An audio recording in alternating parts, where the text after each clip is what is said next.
Ahoy! Ngayong araw nga guys ay ipa-maintenance naman natin itong mahal nating motor. Bale 2,000 nga pala yung nakaset ko dito na mileage kaya kailangan na siyang ipa-change oil. Sinabay ko na rin itong ating gear oil. Ito nga pala yung gear oil na gagamitin natin, Silvestre at saka Silvestre pa rin na pan-change oil. Siyempre nag-order na rin tayo ng Kobe na CVT cleaner, slide piece at roller or ply ball.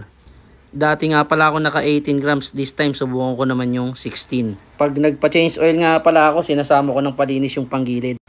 Dito nga pala ito sa may Honda San Miguel, Bulacan.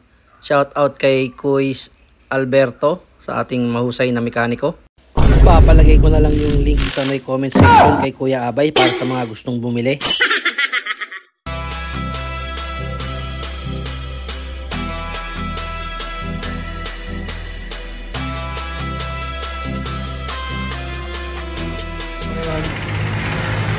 Maintenance ng ating alaga.